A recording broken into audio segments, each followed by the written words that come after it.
Euron. Hace unos días hubo la noticia que salió tal cual, así. Vladimir Vladimirovich Putin firmó una ley que legaliza la llamada importación paralela, la importación de bienes a Rusia sin el consentimiento de los titulares de los derechos. ¡Arr, pirata! ¡Al abordaje! Y continúa. La ley se aplica a la lista previamente aprobada de bienes que pueden importarse sin el permiso del titular de los derechos. La lista incluye más de 50 grupos de bienes. Interesante. Se ha legalizado la piratería en Rusia. ¡Viva el país, el Estado pirata! De los creadores del pirata barco de Playmobil, crea Rusia el Estado pirata. Mm. Igual habrá una declaración en contra por parte de los británicos. Mm. ¿Cómo era? ¿El derecho de pernada? No, no, era otra cosa. Sí. La patente de corso. Y con Drake a la cabeza. Ellos podían dar patente de corso a los barcos de los corsarios. Una palabra distinta de los piratas, porque hay incluso en el argot palabras que significan distinto para circunstancias que son distintas. Corsarios, piratas, bucaneros. ¿Mm? Bucaneros eran unos pastelitos que yo comía de jovencito. Pero bueno, el asunto es que las sanciones a Rusia están funcionando. Las invenciones y tecnología e I+D occidental están siendo prohibidas para la importación por parte de Rusia. Y por lo tanto, tenemos esa circunstancia en el que las cosas tecnológicas no pueden incorporarse al valor añadido de las producciones dentro de Rusia, ya sea para el ámbito social o para el ámbito militar, lo cual es un problema.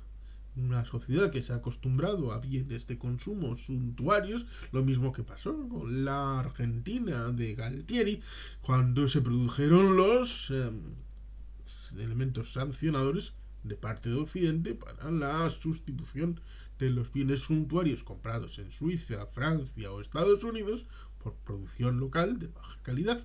Y la sociedad reaccionó oponiéndose a esas sanciones y acabó provocando una situación bélica en Falklands, en las Malvinas. Por lo tanto, cuando digan las sanciones pueden tener éxito, pues depende, puede que sí. Y en este caso, las sanciones al Estado ruso eran unas sanciones no inmediatas, sino que generarían efectos en los siguientes meses, cosa que estamos viendo ya en el mes de julio con esta normativa que se salta los derechos de propiedad y de intelectual property, de derechos sobre el know-how de las tecnologías occidentales. Por ejemplo, podríamos hablar de la tecnología de los microchips de edición avanzada dependen sobre todo de Países Bajos y de Taiwán. Tal vez por eso alguno quiera sugerir la invasión de Taiwán por parte de los chinos para tratar de ayudar a los rusos con su construcción de armamento, porque se puede ver en algunos misiles, en algunos cohetes, que la tecnología óptica, por ejemplo, es de origen francés y la informática tal vez se pueda entender que es de origen estadounidense y ninguno de los dos va a ser repuesto por Francia o por los Estados Unidos. Por lo tanto, esa necesidad de conocimiento y de tecnología avanzada va a ser suplida por truco, el mangoneo, el robo, el latrocinio por parte de los rusos en el mercado internacional. Lo cual es curioso porque no es novedad. Los propios rusos ya lo hicieron en su pasado cuando eran Unión Soviética y la maravillosa y poderosa industria de Irán lo acabó por hacer cuando a partir de los años 10, 11, 12 hubo las sanciones occidentales respecto al ámbito de convertirlo en un estado paria. Lo mismo que ahora es Rusia con la agresión imperialista fascista sobre el Estado libre de Ucrania. Simple y llanamente porque, recordemos, no tiene nada que ver con la OTAN. No, no, no, señores.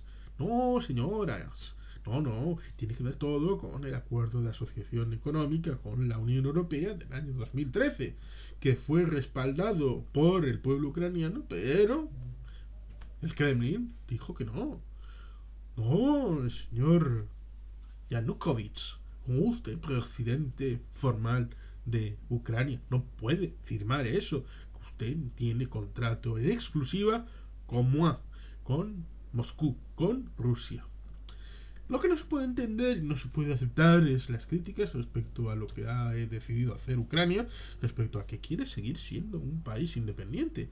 Porque, tal y como se ha establecido en un reciente vídeo de Visual Quality, evidentemente con mucha mayor gracia y salero que un servidor, se establece la idea de que si un país no puede elegir a sus propios gobernantes, sus propias políticas, sus amigos en ámbito militar o económico, que es previo al militar en el caso de Ucrania, y no puede tomar las decisiones libremente, evidentemente se convierte en una colonia. ¿Por qué? Pues porque yo soy un país pequeño, ese es un país grande y tiene más fuerza, tiene más, con lo cual la fuerza hace el derecho y la fuerza es el derecho, como diría Cánovas del Castillo.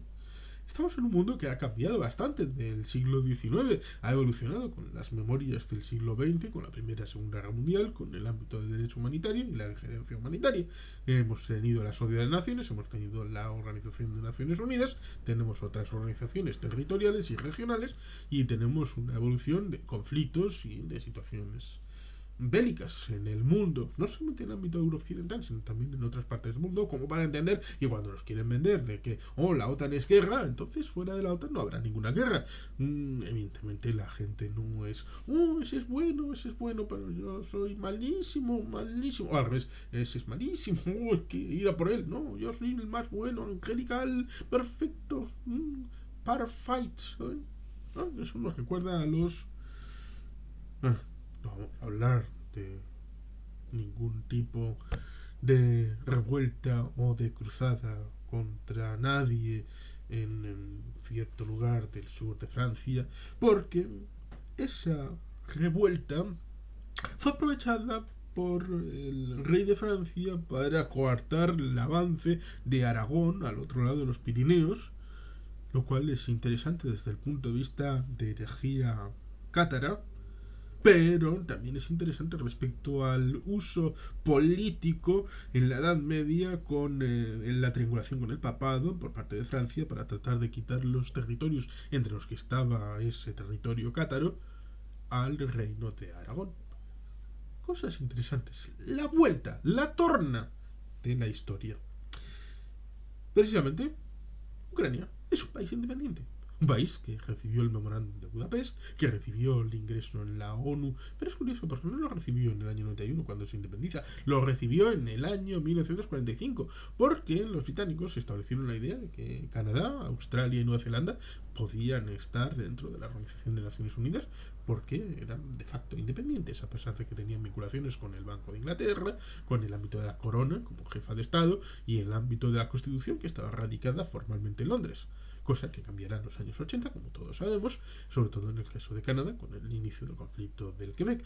Pero formalmente eran países vinculados a la corona y los primeros ministros, sobre todo en el ámbito de Sudáfrica, que también era dominio.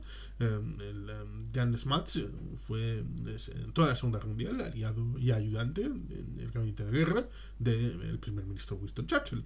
El primer Mackenzie estuvo sobre todo en el Canadá.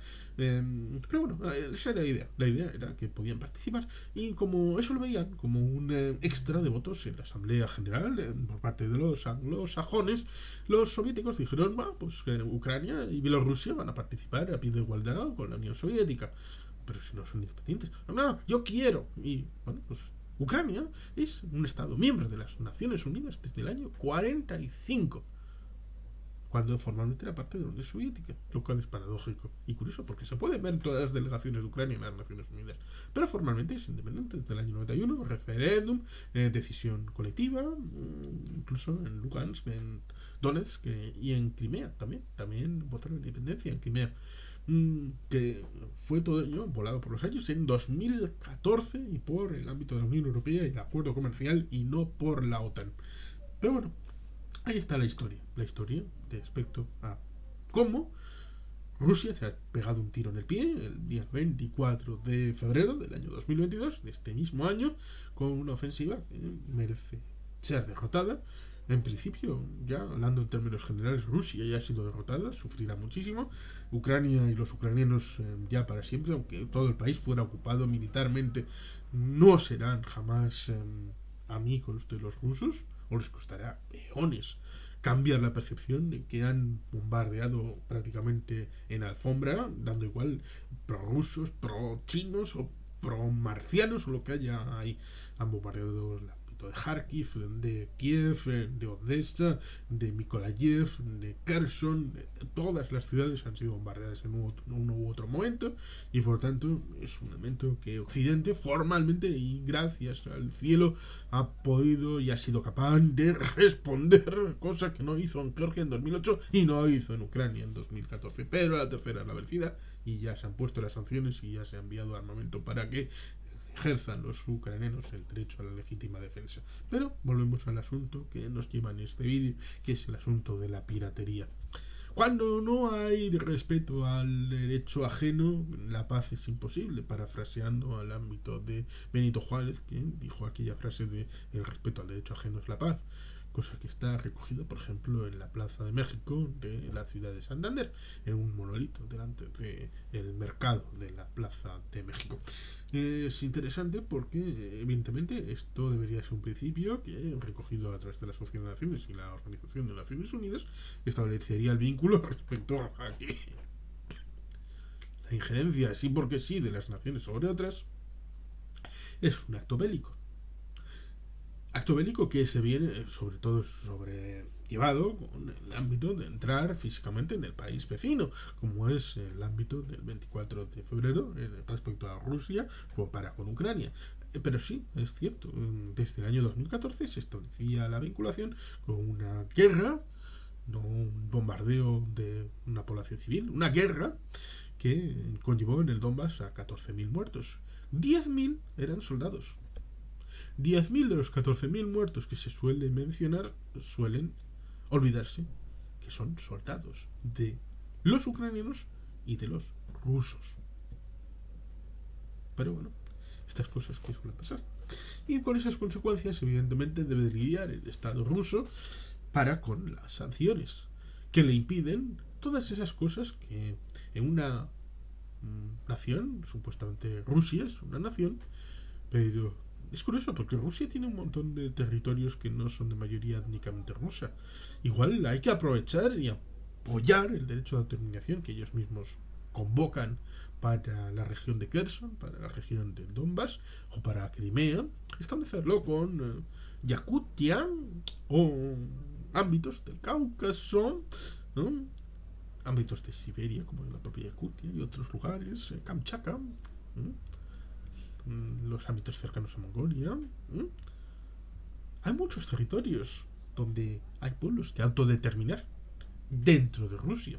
Pero bueno, dejando de lado esta multiplicidad de etnias que pudo ser objeto de implosión en los años 90 pero no sucedió, tenemos esa circunstancia en la que es un país basado en la economía primaria, en el inicio de la cadena de suministros, hidrocarburos y algún mineral.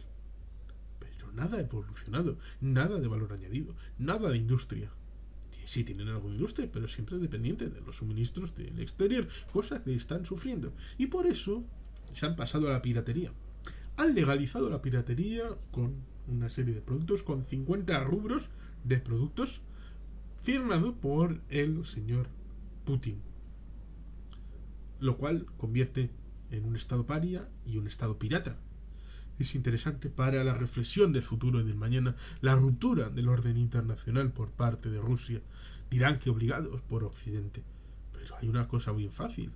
Si quieren verse evitados de ser un estado pirata, lo único que tienen que hacer es evitar la guerra. Dejar las armas y volverse para su puñetero país llamado Rusia. Dejar Ucrania y acabar con la guerra. Lo tienen sencillo. Se acaba la agresión, se acaba la guerra, se acaban las sanciones tal vez, pero mientras esté Ucrania ocupada militarmente, las sanciones proseguirán y ellos han tomado su decisión. ¿Y cuál es su decisión? Convertirse en un estado pirata. Convertirse en un estado que no reconoce los derechos de propiedad intelectual. Convertirse en un país que va a robar o que va a permitir que terceros roben en su nombre y ellos, yo no sé dónde ha aparecido esto, yo no sé dónde ha aparecido este microchip, yo no sé dónde ha aparecido esta patente, yo no sé dónde ha aparecido esto de aquí, y por lo tanto, yo soy inocente, pero tú has pedido a no sé quién, ya sea el grupo Wagner, nazis, grupo Wagner nazis, del camarero y servidor de la comida del Kremlin, amigo y restaurador de Putin, bueno, sea Wagner o sea otro, será alguien que va a robar en nombre de Rusia o para Rusia. Ténganlo en cuenta respecto a cómo considerar a Rusia a partir de esta norma. Vamos a volver a leerlo. Vladimir Putin firmó una ley que legaliza la llamada importación paralela, la importación de bienes a Rusia sin el consentimiento de los titulares de los derechos. Eso es como llamar a los asesinatos en tiempos de Santos o de Uribe falsos positivos. Son asesinatos. ¿Para qué terminología falsa? ¿Para qué mentir? Esto de importación paralela es robo, corsarios, piratas. Un estado pirata. Rusia es feliz siendo un estado pirata. Disfruten. Y si no les gusta, señores rusos, quiten al sátrapa del Kremlin. Ustedes verán. Pero Occidente ha puesto en pie pared y va a defender hasta Ucrania, la democracia y la libertad. Y en Ucrania estaremos hasta la victoria. Slava Ukraini. Y sin más, es que ricasco, agur orobat, bet y helpien.